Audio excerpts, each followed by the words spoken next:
Ho, ho, ho. Ho, ho, hoping for a good podcast today. Oh, here we ho again. I can't think of anything. Happy holidays, everyone. Happy holidays. Yeah, happy. I don't know. Yes, Christmas edition. Not to be exclusive to one holiday, but today's song is all about that holiday.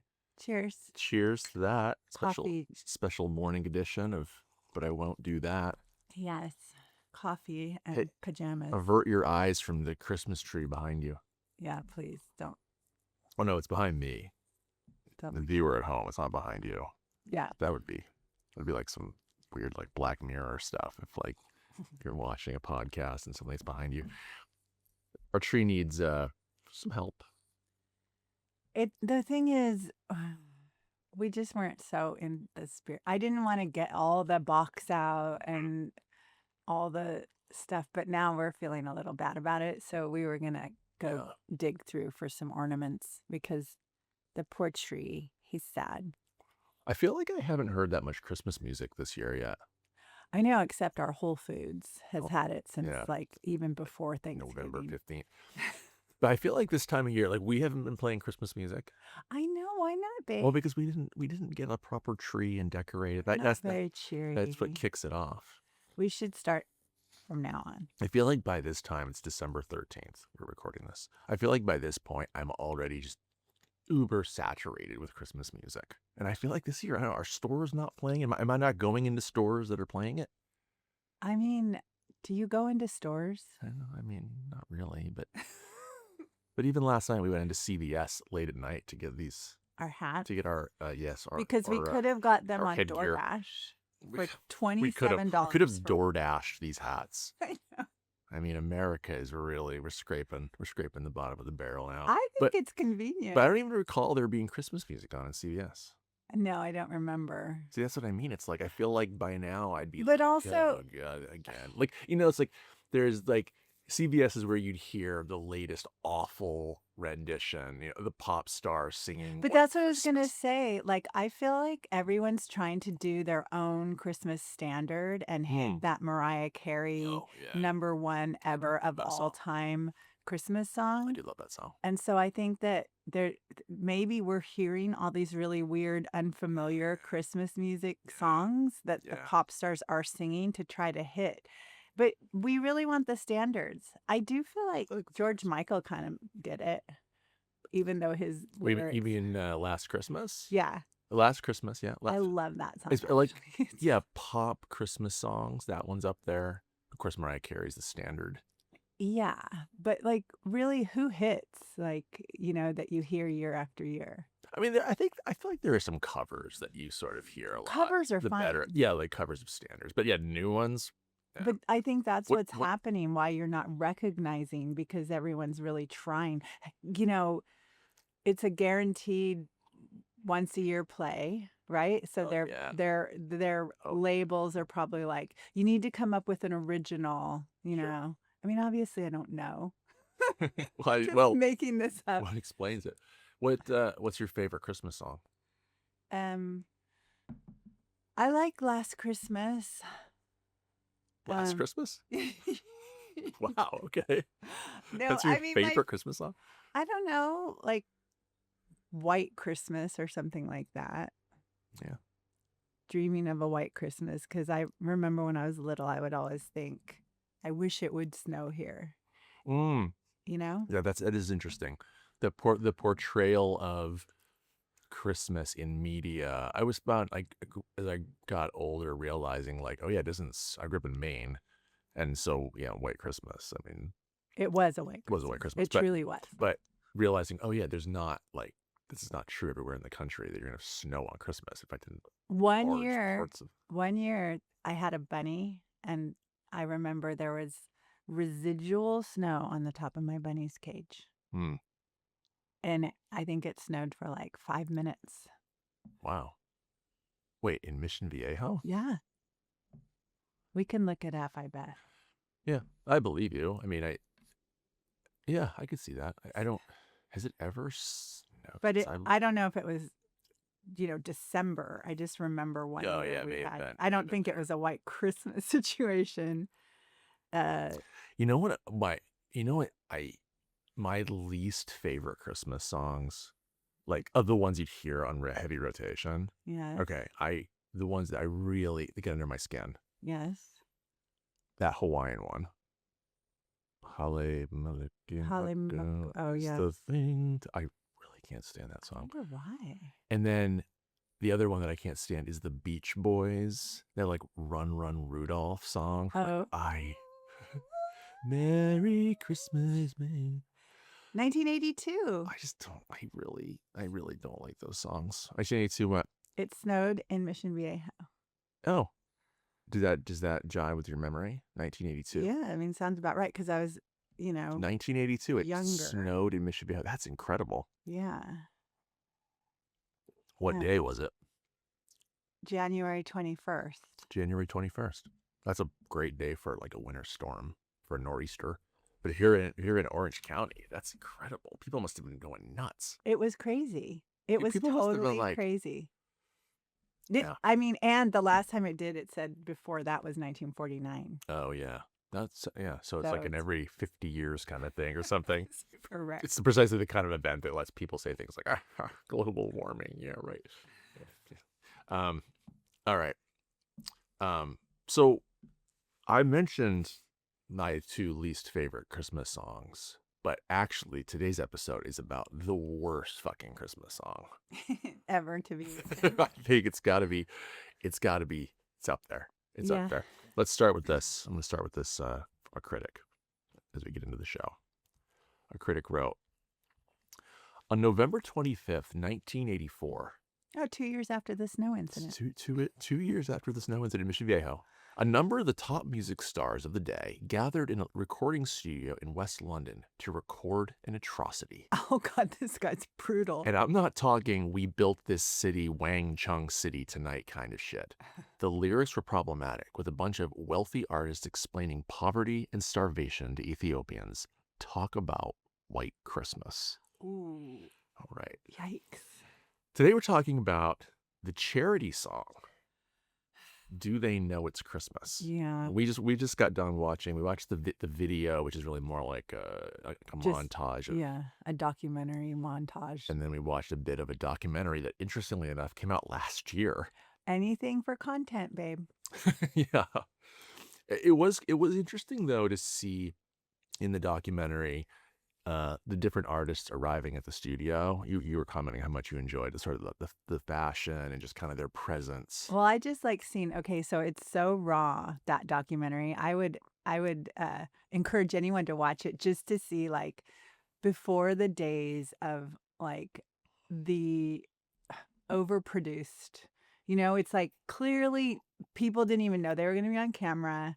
There's like the weirdest outfits, horrible hair, hung over. It's also like 9 a.m. they're arriving. It's fairly impressive for rock stars. Yeah, they're all, but like you were saying, they're all getting out of cars together. Like, did the bandmates all live together then? Yeah, Spandau Ballet shows up. They get out of a car, Bananarama. Yeah, it's like they're all together. Are they never apart? Yeah. Before we get into this song, let's just go through a quick list of some of the stars. Yes, I would love to know. So because you can't tell who any of these people. I mean, just looking here at a list of the people that took part in it, either playing instruments or singing. Actually, no, vocalists. These are all vocalists. I mean, everyone. We got Bono from U2. I mean, really top stars. Phil Collins. You got Bananarama, Boy George. You got George Michael. Yeah. His hair was on point in that, too. It was looking amazing. A lot of these people had really good hair. Duran. Strangely enough, Kool and the Gang. Yeah. Not one that I would have. Well, because they're American and maybe they were just in London or something and they said for sure they would. Paul Young. I mean, it's a pretty. The band members, all the band members of Spandau Ballet. Yeah. Duran, yep. Did you already say that? Yeah. Really good, those. Anyway, Sting was there. Oh, Sting, of course. Forgot Sting. Yeah. So you're talking about a really impressive lineup.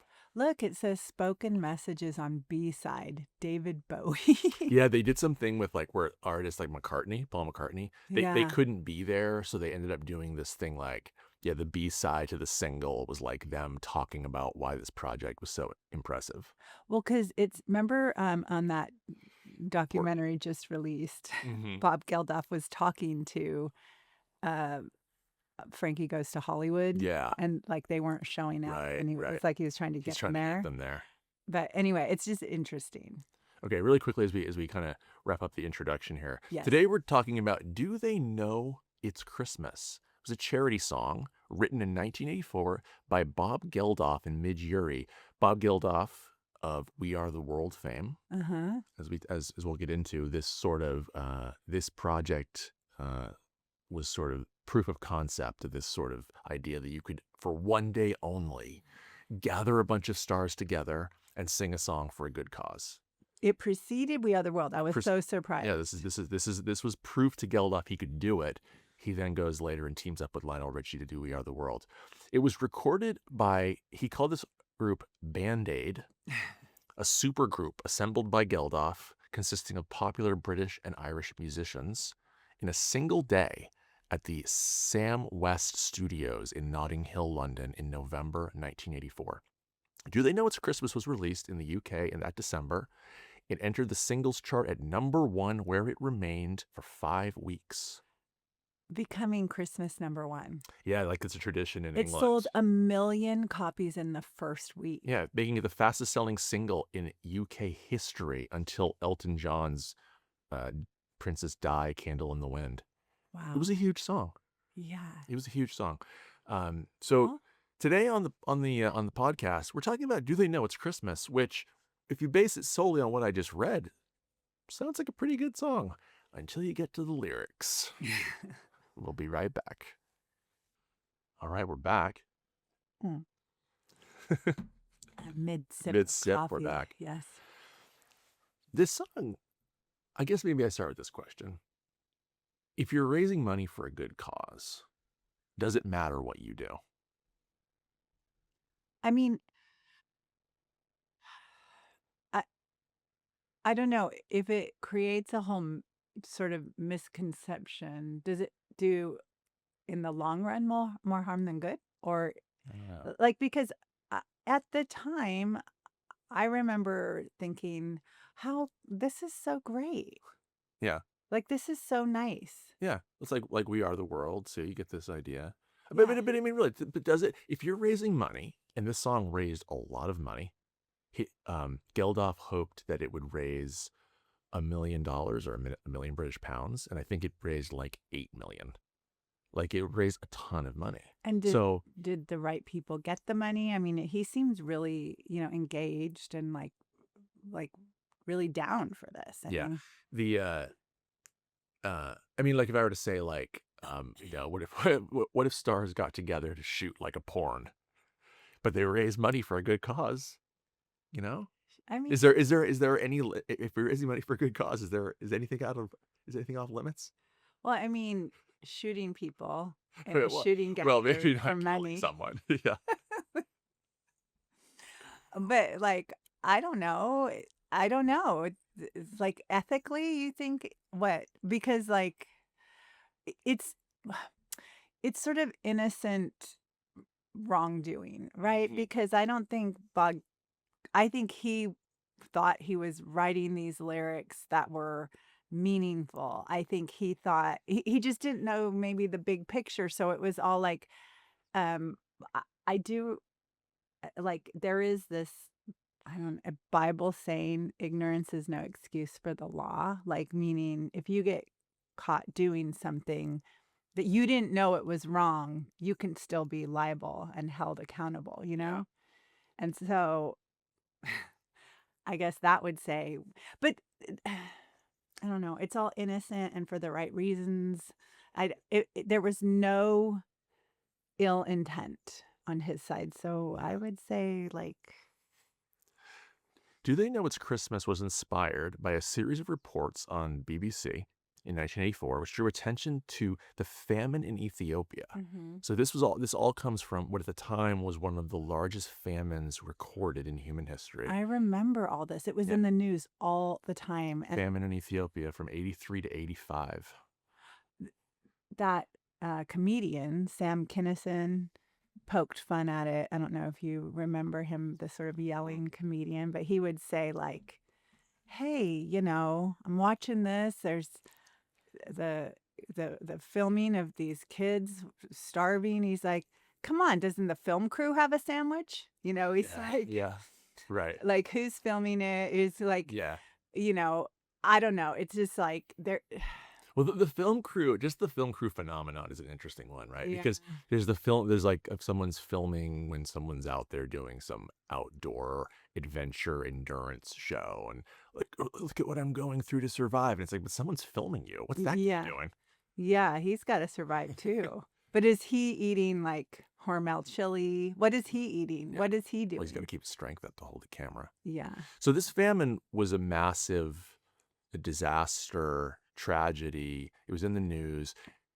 Importantly, though, that, you know, according to Human Rights Watch, a lot of the deaths were attributed to actually human rights abuses by the government. That even though officially in Ethiopia the famine was attributed to drought, it was definitely not entirely drought. There was a lot of just it was the middle of a war in Ethiopia, and there just was a lot of problematic behavior by the government that attributed to deaths, that it can't simply be called like they didn't have enough crops. Well, I do remember it coming out later, I don't know when, that there was so much food when the world was hearing about it and knowing about it in the news, because like I do think people joined together to help in those instances, and so people were trying to help. But that, like you're saying, the Ethiopian government, they had so much food like sitting that was not distributed to the people. The corruption was unbelievable. You know, that's so much more horrifying in a way, that there was just so much food. Meanwhile, you know, the footage you're seeing is so heart-wrenching. Like, everyone would turn away, you know, in a way, because it's so painful. Because it was always babies. Oh. Yeah, let's take a look now at the cover of the single, which I'll just let you comment on it, 'cause I don't even know how to describe the cover of the single of this song. Which in the documentary they're like, this guy, he's here to do our cover for us. This is great. And it's like, so here's the cover of the single. Like, okay, it's like British classic white Christmas, like through the ages. Yep. It's like a hodgepodge Photoshop of collage style through the years, with a family around the hearth, and like all the presents and the tree and the community and toys, the drink and food. Lots of alcohol. Lots of alcohol on that table. Nailed that part. Meanwhile, in the foreground are two starving babies with like what is that? A dirty old piece of bread or something? But yeah, they're clearly emaciated in black and white. Like really. I don't know. Did the guy make this in like 10 minutes? It's very. Is this baby wearing a watch? I don't know. He's probably wearing some kind of a. Oh, like a hospital bracelet. Maybe. I mean, are there flies on their faces in the picture? There might be. I mean, it's like. Which I think this cover is sort of like starts to kind of get us into the problems with this song. And the documentary, the very beginning of that documentary, when I was showing it to you, I started it from when the stars were arriving, getting out of cars. But the very beginning of it is Geldof, the creator of this project, and he's just kind of talking to the camera. Like, I think it's like the day before. Yeah. And I was so struck by how righteous he sounded. You know, he was just so impressed that. He said it a number of times, how many people were giving up their weekend to do this project, and how many people were doing it for free. And he kept coming back to this, and he was just this smug sort of like, but cool smug. And I was thinking, yeah, dude, but like, you think that's impressive? It was just so tone deaf to me to sit there and brag to the camera that someone's giving up their weekend. Well, why is that tone deaf? Because the scale of what you're trying to address, to me it shows, I think, what gets to the heart of a lot of this song. It's just assuaging guilt. Hmm. Like you give up your weekend, then you're like... The scale of what you're trying to help with is so, not that one person could, solve the famine. Obviously, if you're raising money to address it, that's a good thing. But to go a little bit further and sort of like pat yourself on the back because you gave up a Saturday. Yeah, but I would counter that. Here's like like a lot of people say they will do this shit. He really put his money where his mouth is. He really, I mean, what a thing. Like he did a lot more than a weekend, actually. Sure. I remember footage of him going there. He did didn't he do Live Aid as well? Well, Live Aid grows out of all this, yeah. I mean, he really was dedicated to this cause. So, like, his smugness wasn't just, I'm doing it this one time. He was an assuaging guilt. I feel like he's like, okay, this is a problem. We can do something about this. He called all his friends. Like, they did it for him in a way. Like, he told him it's a good cause. But, like, not any of them are, like, organizing this and everything. I mean, he might deserve a little smugness because then for years he didn't just do this one thing and was done. Okay, that's fair. And in the documentary, you do have one of the members of Culture Club saying something similar, that like what you just said, a lot of people talk about helping, but this was actually doing it. Yeah, so then, I mean, okay, maybe it assuaged guilt on their part, all the band members that were a part of this. Yeah. Even like some that seemed to be doing it against their will, like Sting seemed so bothered to be there. He just like bored or annoyed, or I don't know what was that. He's just sort of like, I'm too good for this. Well, there's that meme of Bob Dylan from We Are the World. Right, of him where he looks like he doesn't even know the words, and he's kind of just like confusedly looking around and moving his lips, but he's not singing. I know. Right, but I mean, so then they show the similar thing in this video. They're all together singing, "Feed the World," and he kind of panning around. It's like, and there's a few of those where the person looks like, as you mentioned, two of them are talking to each other during the singing where they're being filmed. They're like asides whispering in each other's ears, like these lyrics are so dumb. Like that's what I hear them saying to each other. Well, let's go into the lyrics. Yes. Let's go into the lyrics. Now, this comes a year or two after, I guess 2 years after Toto's Africa. Another problematic thing that we've already talked about. We talked about that. They'd never been to Africa. Like, that one, the lyrics of that one are perhaps not really so bad. Yeah. The video. Yeah. Remember? The video. The guy's throwing the spear and he's dressed like Indiana Jones. And we talked a little bit about this phenomenon of how Africa, right? It's not like a country. It's Africa becomes an avatar for all the problems in the world. I know. It's so sad. I really want to go there and just like everything I've heard is the beauty of Africa, right. the majesty of Africa. I think also it's just like the diversity of Africa. Yeah. Okay. And it becomes like I said, like a stand-in. So the song begins with, "It's Christmas time. There's no need to be afraid. At Christmas time, we let in light and we banish shade." What does that mean?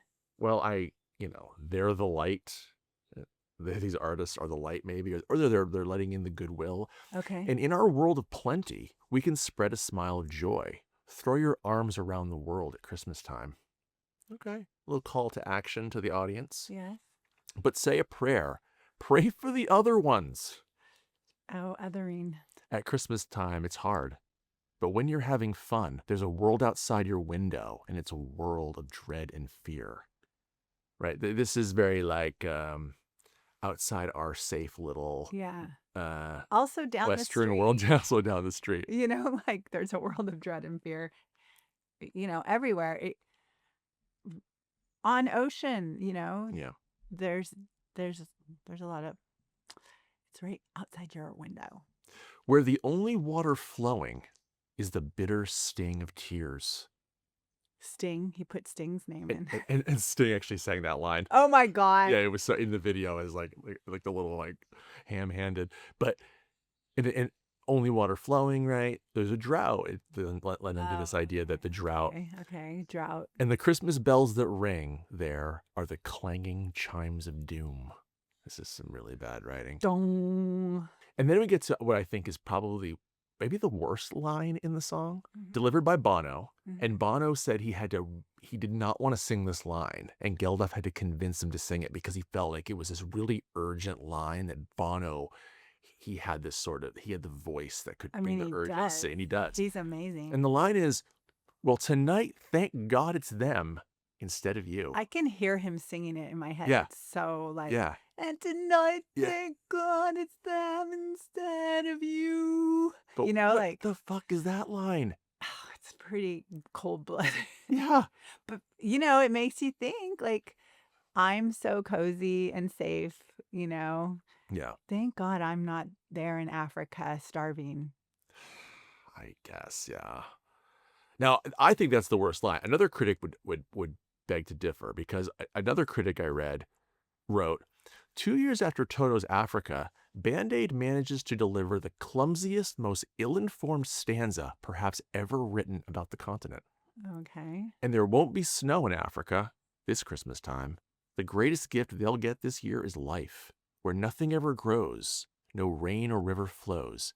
Do they know it's Christmas time at all? Oh my God, isn't there so many? This is the bread basket of like where all life sprang originally? Yeah. Like, Africa? Yeah, East Africa specifically. Right? Ethiopia, where Lucy was discovered. And it's like, man.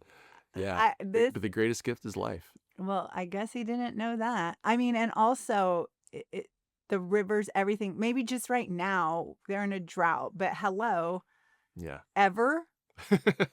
No rivers where nothing ever grows? Yeah. I mean, there's but also people there, they grow. Yeah. And I guess really I guess originally the line was there won't be snow in Ethiopia, specifically to the country, but then they changed it because they were like that Ethiopia was too many syllables. So so they shifted to Africa. Lord. God, everything. The critic says, troublingly, the song peddles myths about the cause of the famine, suggesting it was down to a drought rather than the corrupt government misusing international aid, as we said earlier. So, not great. Do they know it's Christmas time at all? I mean, probably not. And also, though, well, or maybe, but also, do other people Christmas is based on like pagan holidays, based on the times of harvest, things like that. So it really, everyone kind of has their own time frame a little bit of what we've turned Christmas into. You know? That's true. But also, as someone else points out, Ethiopia is home to one of the oldest Christian communities in the world. Yet the lyrics and title imply Africans may be unaware of Christmas. Well, gosh, you don't even know where to begin. Yeah, exactly. It's kind of like just these misconceptions that just prolong the. Like, are Africans just sitting there with their arms crossed, like, oh, here we go again? Yeah, probably. It's kind of probably some of that. It reminds me of, every time there's another shooting or something that happens to be, a Muslim involved or something. Now everyone hates people from the Middle East again, and that, right. I mean, it must be like, we can't leave our house for a couple weeks again. I mean, there must be like just this sort of shit that happens in the media, and it's so blown up and then ever present, but then I just wonder, like your original question, these the thing is, you can't even really understand the lyrics No, it's not. because I don't Not even. entirely clear what they're saying. I don't know. I've never known. All I have known though is don't they know it's Christmas? And I remember thinking, oh, that's sad. I remember just not even like I sort of vaguely knew the song, but then I remember like say 10 years ago, 15 years ago, Yeah, Bare Naked Ladies, who I quite liked. They did a Christmas album, yeah. all covers, and actually some pretty good ones. They covered this song, oddly enough, and now I'm really wondering why. And I remember this is the first time I'd really kind of thought about the song, and I was like, what the hell is this chord? Do they know it's Christmas? Who's this song about? And that's when I first, sort of looked it up and was like, oh, this is an old charity song. Oh, no, it's like, and you kind of head down that whole rabbit hole. But it's very odd if you just kind of hear it in isolation. Do they know it's Christmas? Like, who's the they? And then there's just so many layers. Africans. Do Africans know it's Christmas? Here's to you. Raise a glass for everyone. Spare a thought this Yuletide for the deprived. If the table was turned, would you survive? Here's to them underneath that burning sun. You ain't gotta feel guilt, just selfless. Give a little help to the helpless. Do they know it's Christmas time at all? Gosh, is this Dr. Seuss? Feed the world is how it ends. I thought we were just feeding Africa. Well, I mean, but like he explicitly is saying to his listener, don't feel guilty. I'm not trying to guilt you. Because, today you couldn't pull this off. Magda would get all upset about being made to feel guilty for being wealthy and white. yeah. So he's even saying it there, like, don't feel guilty. I'm not trying to guilt you. Just consider the helpless. You ain't got to feel guilt, just selfless. Give a little help to the helpless. It is Dr. Seuss. I mean, like bad Seuss, but Yeah. yeah. Interestingly enough, this song has been redone 3 times to raise money for Africa. So we're going to take a quick break. When we come back, let's take a look at where this song charted in 1984 and the other versions of this song. All right, we're back. Yeah. We just were watching an updated version. Before we get to the other iterations, we don't have the Billboard. This didn't Billboard chart, but in the UK it charted. Uh-huh. UK, It didn't Billboard? It did not Billboard chart. So UK charts, not so different than the US charts. Ultimately, a lot of the same songs appear, although there's some, British artists that don't necessarily make it to the US. What do you think for 84? Well, because we know it was huge, right? It zoomed right up the charts as soon as it came out. Well, and it said it was. The thing is, it said it was number 1 for 5 weeks, right? Yeah, So I just feel like, and do they have a top 100 in the UK, or how do they? Similar. Okay. Yeah, I've got the year end. Because, if it came out in December, right? Yeah. Right. So then it just seems like it's gonna die to me. Okay. Because I feel like no one's playing it after Christmas. So I would say it didn't chart. Yeah. So it comes out in early December. Uh-huh. And I think that's a good point, right? Like this is a Christmas song. Yeah. So once you get to January, but then you're in 85. Right. So within 84, which makes it all the more impressive that in 1984, it was the number 1 selling song in the UK. Beating out I Just Called to Say I Love You by Stevie Wonder, Relax by Frankie Goes to Hollywood. Wait. Also in the top 10, Careless Whisper, Last Christmas by Wham, Hello by Lionel Richie, Ghostbusters, Freedom. Wake Me Up Before You Go. Wake Me Up Before You Go, coming in at number 11. Do They Know It's Christmas? The number 1 song in the UK in 1984. But how weird that there's 2 Christmas songs on the chart. I think period. They get pretty crazy about Christmas songs. There's actually like a tradition called the Christmas number 1. Like whatever song is number 1 on Christmas week is it's almost like a quasi award. It's like if they go crazy about the Christmas music there. Wow, look at that. Remember that song White Lines? White Lines. Yeah. Going through. Wow, interesting. So you can see, like, there's some songs here. I don't. Dr. Thompson Twins. I love that Pointer song. Sisters. Oh, they do a 40. They only go up to 40. Well, that's just according to this. That's whoever compiled this. This is the top 40 for the year. But anyway, so it's the number one selling single of 1984. So you can't argue that it wasn't successful. It raised a lot of money. Yeah. Really quickly, this from Spin Magazine. Spin Magazine wrote, do they know it's Christmas? Co-songwriter and ultimately Live Aid producer Bob Geldof probably had good intentions when he put it all together. Why probably? I mean, this guy's a little cynical to me. However, when he ceremoniously, and not a little pompously, handed over the first tens of millions of dollars to then Ethiopian President Haile Mariam, dramatically backslapping him for the cameras, the money was not used to feed people, but to purchase weapons. Ugh. Ethiopia was in the middle of a civil war, and the president was brutally repressing and slaughtering his own people who wanted to secede and form the country of Eritrea, which ultimately they did. So, yes, the writer there is very cynical, but also pointing out that I think intention is not everything. Yes. How stoked are you if you're The president of Mengistu Haile Mariam, and somebody's just working to give you money? Someone's just like, well, clearly the president of Ethiopia played the international community very well, right? Calling it's all about a drought where our people are suffering. He's repressing this region of Ethiopia that wants to be independent. He's purchasing weapons with aid money. He's, as you pointed out, they have food. He's not distributing it, but he's got the international community fooled, right? He's got it. But who, like, is there no one who's like digging into this stuff? Like, how come? Well, I think people do, but it takes a time. while, right? Because as I read at the beginning, Human Rights Watch was able to come out with the information, but I think probably in the moment. Because because you've got to track this stuff. You can't just give somebody $10 million and $10 million. Yeah.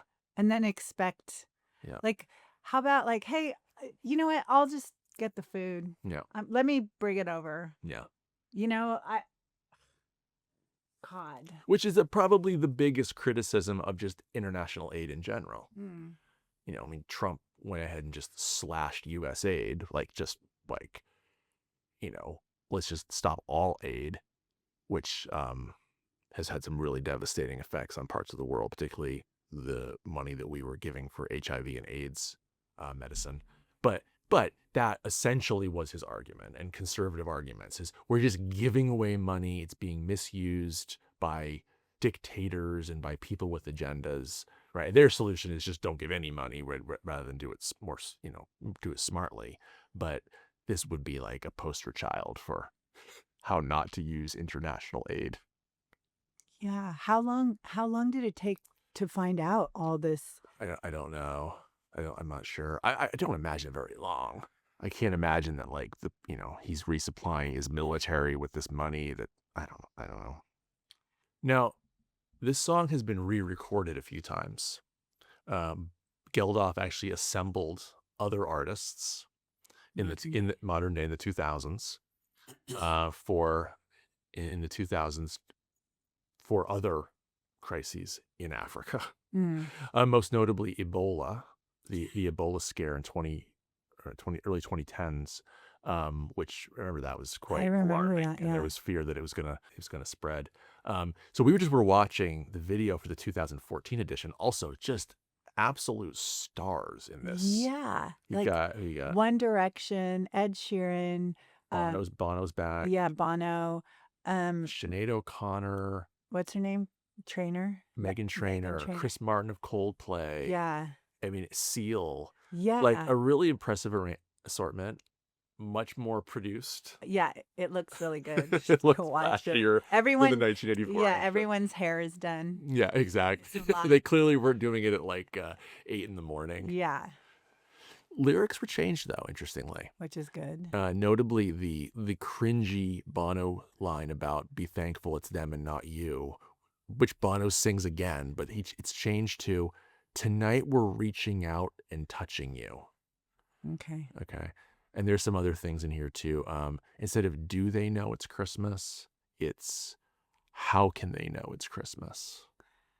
Like, how can we let them know in a way? Or maybe it's like, how could they hear about it? How could they celebrate Christmas at a time like this? Maybe. I don't know. I don't think that lyric is that much better. Yeah, it's pretty bad. There's a world outside. The lyrics basically after that are basically the same though. Outside your window of dread and fear. There's a little hat tip here to Ebola, where a kiss of love can kill you, and there's death in every tear. Right. So this sort of like, because that was the thing with Ebola, any bodily fluid could easily spread that disease. I don't know. Same chorus, feed the world, let them know it's Christmas time again. It first, is that feel the world? Oh, it is, right. Oh, no, it's feel the world, heal the world, feed the world. So okay. I mean, feel the world. Feel the world. It's kind of textured. Yeah, it's a little textured. Trees, it's wet. I don't know if they, I don't know how much money they raised this time around. Here's from the UK paper, The Guardian. Stars of 2014 recreate Band-Aid's spirit as musicians unite to help Ebola victims. Same studio, same month, but several new faces, most of whom were not born when the first Band-Aid single was recorded 3 decades ago. Wow, it's 30 years later. That's quite a long time. It was an early start on Saturday. Whoa. For pop stars old and young who began arriving in an assortment of gleaming, tinted window vehicles at the Notting Hill recording studios in West London just after 9 a.m. Wow, just like the original. Some more bleary-eyed than others. Ooh, Liam Payne of One Direction. He was the one that died recently. Oh. Wait, Liam Payne told fans he slept in. By the time U2's Bono turned up at midday, fresh young thing Rita Ora had already recorded her segment and left. And her voice is amazing. Yeah, her voice was cool. She's married to Taika Waititi, who I love. Geldof had been keeping tight-lipped about who would sing the opening line. In 1984, it was Paul Young, and there had been wide speculation that it would be Chris Martin of Coldplay, especially after the no-show of Adele, a disappointment that had hurt fans in a dispirited Twitter on social media sites. In the end, it was One Direction. Yeah. The thing is, though, at this time, they knew all the problematic stuff, right? Yes, they did. Yes, and it says here, even mentions here, and tonight thank God it's them instead of you. That unmistakable Bono voice line that had become beloved of impersonators everywhere has also gone. This time he sang, well, tonight we're reaching out and touching you. Several lines in the 1984 song were heavily criticized here and in Africa for being clumsy and patronizing, including the one about no rivers flowing in Africa.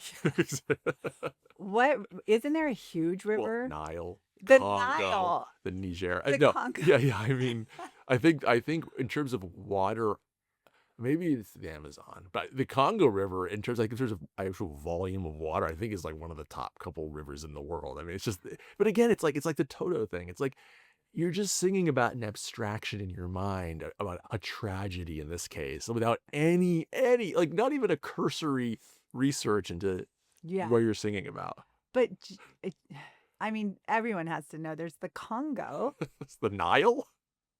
I mean, the fucking Nile. Water never flows. Okay. But hey, do they know it's Christmas? But also that nothing grows. Nothing grows. Because water doesn't flow. Yeah, patronizing is the perfect word. It must be so insulting. For Africans everywhere. Yes. Maybe. I hope our podcast isn't patronizing. Oh. Who are we patronizing? Well, we're patronizing aspiring songwriters that want to write the next world-changing song.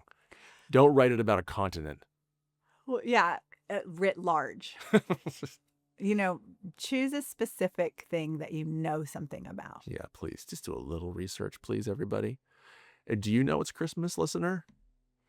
I know what is the date? It's December 13th. okay. So It's probably, by 12 the time days. you hear this, we're going to be just days away from Christmas. Yeah. So if you can't feed the world, you can Feed yourself. feed yourself. Have a nice roast. Enjoy your Christmas if you're celebrating Christmas, and if you're not, I mean, unfortunately, there's no like, is there like a really cringy popular Hanukkah song? I mean, Yeah. the Adam Sandler's. Yes. Okay, maybe we do that one in the spirit of Yeah. being more. Should we do a song about every? Oh yeah, sure. What is there? Is there a Kwanzaa song? Is there what else is there? There's something in Iceland that's crazy. Okay. They have like someone stealing spoons and elves running amok. Oh, I don't know. some, Truby and Etla have this book that's like frightening about Christmas. Oh, it's about Christmas. I thought Yeah. It wasn't like a Scandinavian pagan thing. Well, it might be. It Yeah. might be that. But yeah, I think there's Do they know it's Thor's birthday at all? yeah, Do they know? Thor. That's just right. Only one I could conjure up. Who's patronizing now? I got no research here, folks. Let's write that song, babe. I know nothing about Scandinavian mythology, so I'm gonna write a song now about it. it. I'll do it right now. Okay, let's go. Let's go write it. I have my typewriter out. Okay. Happy holidays. Happy December. Happy whatever. Happy whatever, exactly. Just have a Doesn't good day. matter. Have a good happy day. Happy month. Okay. Love you. Love you.